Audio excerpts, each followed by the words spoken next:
Hi, I'm Lonna Kelly, and this is Hudson Valley Art Speak. We're not in the studio today. You might have noticed we're at the Sunflour Bakery in Pawling, New York. And we're going to be talking to Ron Steinman today. And Ron has had quite an interesting career, and we'll talk about that a little bit, and also about a new documentary that you might not have had the opportunity to watch, but I think you'll want to watch it after you hear a little bit about it. Ron, thanks for coming today. Thank you. Yeah, it's great to see you. So you've had a long career in broadcast and in the news business. Do you want to just tell us a little bit about that? Do you have all day? I mean, it's Yeah. I started when I was very young. When I started college, I wanted to be a doctor, or my father wanted me to be a doctor. I soon realized after a year in school that wasn't for me, but I had no idea where I wanted to go. And after graduating from Lafayette College in Easton, Pennsylvania, I kicked around for a while, and then I got a job at NBC in the mailroom. And from the mailroom, which was a promotion center in those days, now it's a professional center. I mean, they're professional mailroom people. I eventually joined the newsroom, or joined NBC News, and went through a series of steps where I was a news editor, and then eventually worked on documentaries and worked on other kinds of programs, and eventually went to Vietnam as bureau chief, where I stayed for more than 2 years, was nominated for an Emmy for the work that I did. And then from Vietnam, I went to Hong Kong as Southeast Asia bureau chief. Then I went to London. I married along the way, picked up a bunch of kids, and had a very successful life as a producer, and eventually ended up on the Today Show for many years, and then doing specials. It was a long and fascinating career. And one of the interesting things about it is that when I started, there were 3 networks. Mm-hmm. It was NBC, ABC, and CBS. And I remember that I was doing a special event in Houston, and suddenly there was a group, and they were from CNN, and everything changed. Yeah, I bet it did. And we suddenly had cable news and the proliferation of news everywhere.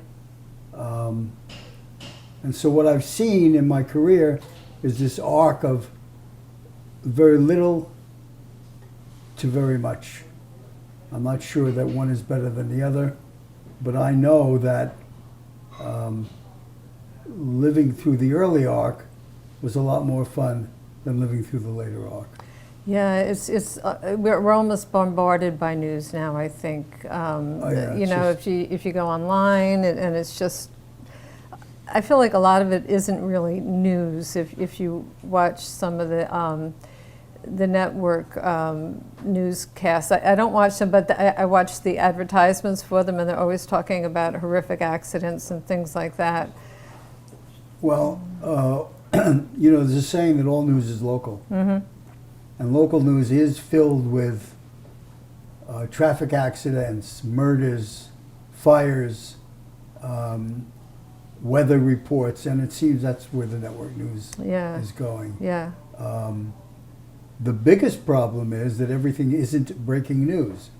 But every time you turn on something, there it is, breaking news right in front of you. And it isn't. It is simply news as it breaks, which is a lot different. Right, right. So your story brings to mind what we're going to be talking about with the American Creed, of somebody who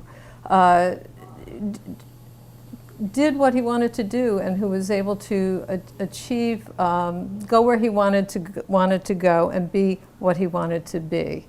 You kind of changed the trajectory of your life when you went to work in the mailroom.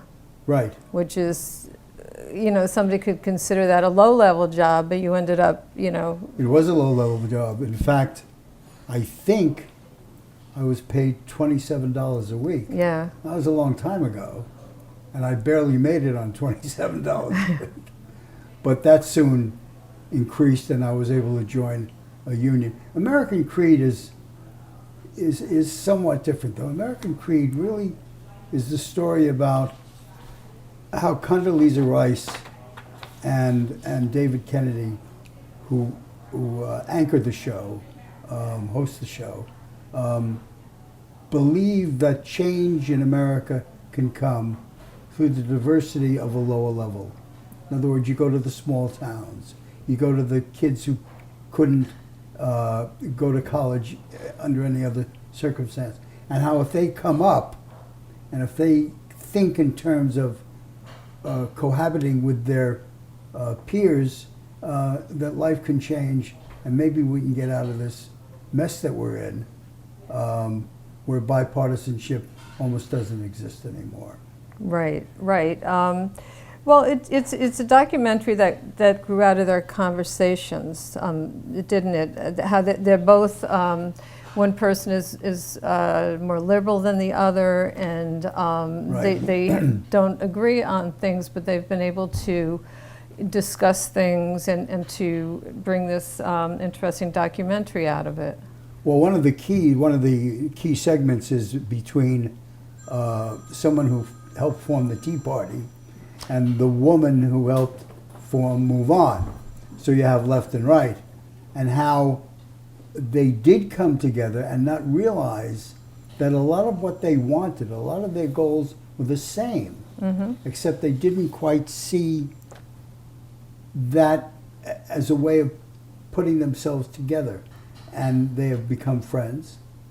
They are working on the same things, and it is instructive that maybe that can work. I'm not so sure. I've been around too long, but let's try something anyway. Yeah, they call that stood out for me too. They called it living room conversations, Yes. where different groups of people could get together with different opinions and discuss things. And I know in my family we have a lot of very different political opinions, and we've kind of agreed to not discuss it because it got so hot under the collar sometimes. But now I'm thinking, well, maybe we could talk about it. Well, fortunately, in my family, we all agree. Do you? Yeah. So we don't have a problem in how that, Yeah. fighting with each other. Yeah. But a lot of families are split. Yeah. A lot of families. Well, I live in New York, and so what you're going to get in New York too are those who like the New York Mets and those who like the New York Yankees. Oh, that's and never true. the twain shall meet. That's very so true. it reminds me sometimes of that. Yeah, yeah. What do you think when you think about what ideals unite us as a nation? What is it that is the American creed, that something that we all believe in, that gives us a united purpose? I think that what's governing a lot of what's happening is the fear of loss. People do not, there are people who do not,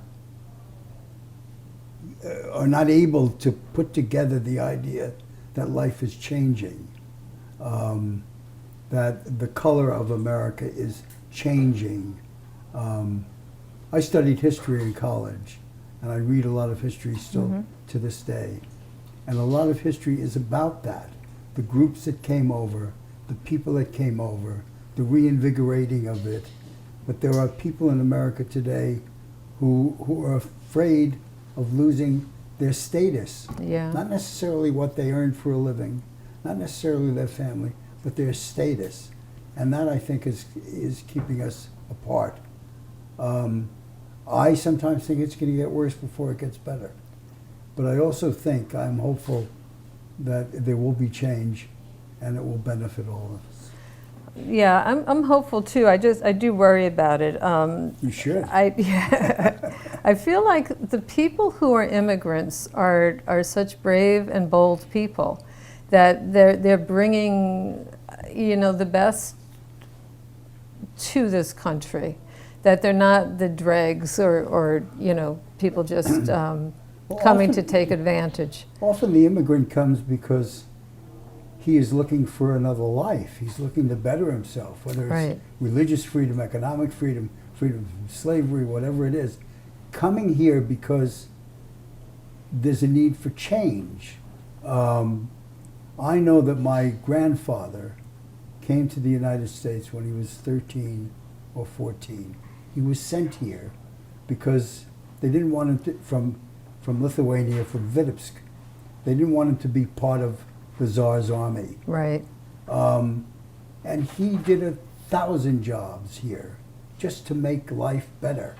I am second generation. My father was born here. He struggled enormously after the Depression, but it didn't deter him from pushing forward, wanting to buy a house, wanting to have a car, wanting to educate his children, wanting to make sure there's food on the table. And I think that is what you see in immigrants from almost everywhere. The people coming across the border from Mexico right now are people who are looking for something better. And when they bring their children, I mean, it's so disheartening to see them turned away or to find them living in cages. Right. They don't want to harm anybody. They want a life.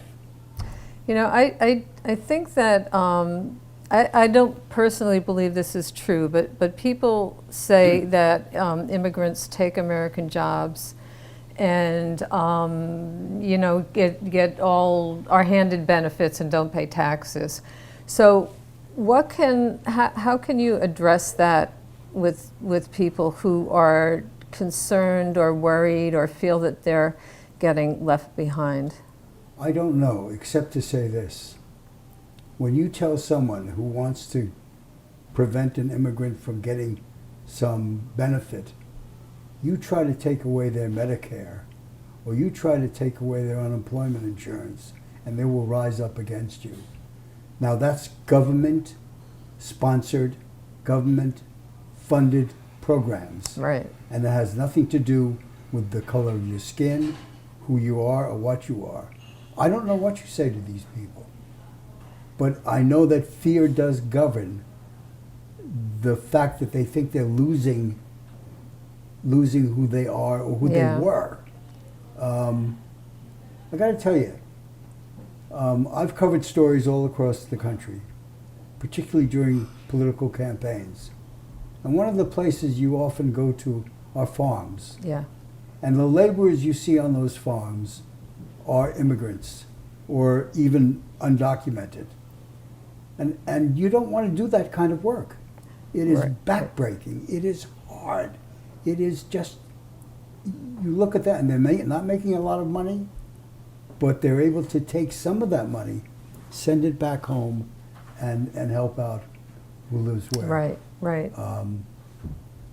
Yeah, I don't know that they're taking anybody's jobs. I don't think they're taking You know, our slaughterhouses, you know, where they're producing meat is all immigrant not only work. slaughterhouses, but look at your fast food restaurants. Mm-hmm. They don't get paid a lot. Right. They work very hard, and they want a few dollars raised. We should give that to them. We should find a way to pay them. And it's still not a lot of money when you come down to it. Right. Right. So, Right. So I don't know that we'll solve this. I don't think we will solve Yeah. this. Hopefully time will solve it. Yeah. Yeah. Time and the government that cares. Yeah. Yeah. And now in June, you'll be at the Pawling Library to do a screening of the American Creed and have a discussion afterwards. Yes. Yeah. Yes. Yeah. That should be very interesting. Well, it's going to be interesting because you never know who is in the audience and how they think. Now, the strength of American Creed is that it is a well-produced film. It's not cute. It doesn't have a lot of funny texture. It tells it the way it is. And I found Condaleeza Rice was very affecting. Yeah. She told the story of her family, as did Kennedy, tell the story of his family. And so I think they picked two good people to kind of host it. And the kids that they talked to were interesting as well. What's always interesting to me is my tactic in something like this is we watch the film, and then I don't want to say a thing. Yeah. I want to look at the audience and I want to say, what do you think? Yeah. Our time is almost up, so I just want to briefly mention the Dance Goodbye. You have produced this I with your directed partner. it, and I produced it with Eileen Douglas. We're becoming regulars at the Pawling Library, which is fun. Yes. All I could tell you is that it's a film about second chances, second lives, and how a prima ballerina of great renown was able to understand and take her life in a new direction. And we take her through her life. And there's a lot of dance in it, there's a lot of music, and a lot of good interviews. I think it's a good piece. Yeah. It played on PBS recently. Oh, did it? Yes. Did it? I'll look for it. I'll look forward to seeing it. Thank you so much. Thank you. I really appreciated meeting you and having you here today. Thank you for having me. You're welcome.